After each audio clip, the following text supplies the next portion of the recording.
आज मैं ये 3 तरह की चटनियाँ बनाने लगी हूँ। ये पहले वाली पुदीने, धनिए और टमाटर की है।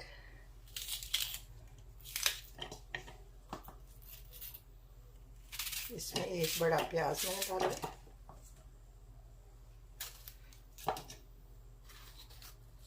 दो टमाटर डालने लगी हूँ, आधी गुट्ठी पुदीने की और आधी सब्ज़ धनिए की डाली है। 2 सब्ज़ मिर्चें डालूंगी बस।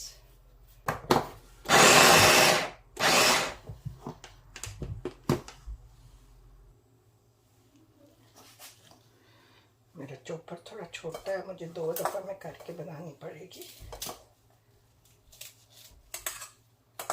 एक करके मैं एक दफ़ा कटोरी में या प्याली में निकाल के बाकी की फिर डालूंगी। इसमें ये 2 सब्ज़ मिर्चें काट के डालने लगी हूँ और 1 चम्मच नमक, 1 चम्मच सुरख मिर्च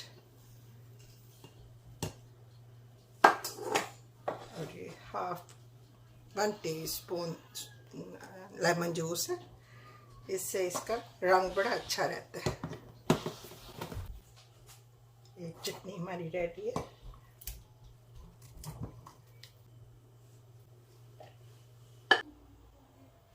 अस्सलाम वालेकुम। ये मैं दूसरी चटनी बनाने लगी हूँ। ये बड़ी जो मिर्चियाँ होती हैं बटरस्कॉच, ये इनकी है। जिनको स्पाइस पसंद है उनको तो ये बहुत ही मज़े की लगती है।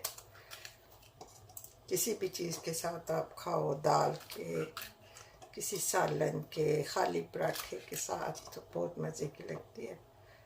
ज़रूर बना के घर में रखें अगर आपको स्पाइसी पसंद है तो। इसमें करीबन 1-1.5 गट्ठी लहसुन की और ये करीबन 20-25 मिर्चें हैं। अब ये मैंने 2-3 दफ़ा में करके सारी मिर्चें डाल ली।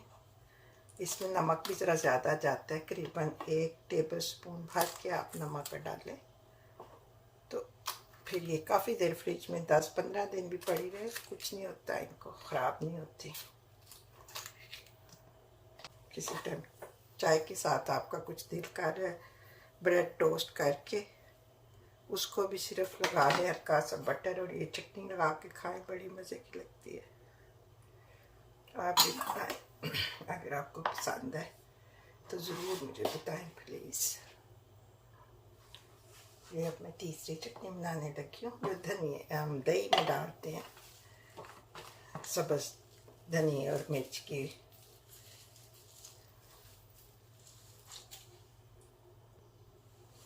ये मैंने 1/2 गड्डी धनिए की दी है। इसमें 1-2 मिर्चें बस काट के, 1 चम्मच नमक का, थोड़ा सा लेमन जूस डाल के, तो इसको योगर्ट में डालने के लिए मैं थोड़ा सा डाल लूँगी, बाकी मैं फ्रीज़ करके रख लेती हूँ। जब ज़रूरत हो निकाल लो और यूज़ कर लो। 1 टीस्पून इसमें मैं ज़ीरे का डालने लगी। बस इसको ग्राइंड करके फिर मैं धनिया में दही में डालूँगी। ये मेरी तीनों चटनियाँ अब रेडी हैं। पुदीने की भी, धनिया मिर्च की जो दही में डालते हैं, और रेड चटनी जो स्पाइसी वाली है, बहुत मज़े की लगती है ये दाल रोटी के साथ। और ये जो धनिया वाली चटनी मेरी बच गई थी, इस वक्त थोड़ी सी बची है, सिर्फ बताने के लिए मैंने इसमें डाला है कि मैं इस तरह जो बना के ना तो इसको सील बैग में डाल के फ्रीज़ कर लेती हूँ। फिर जब भी दिल चाहे योगर्ट में डालनी हो, निकाल के इसकी टुकड़ियाँ बन जाती हैं, चाहिए तो बना के फ्रीज़ कर लें। अगर आपको ये रेसिपी अच्छी लगे तो ज़रूर ट्राई करें और प्लीज़ लाइक एंड सब्सक्राइब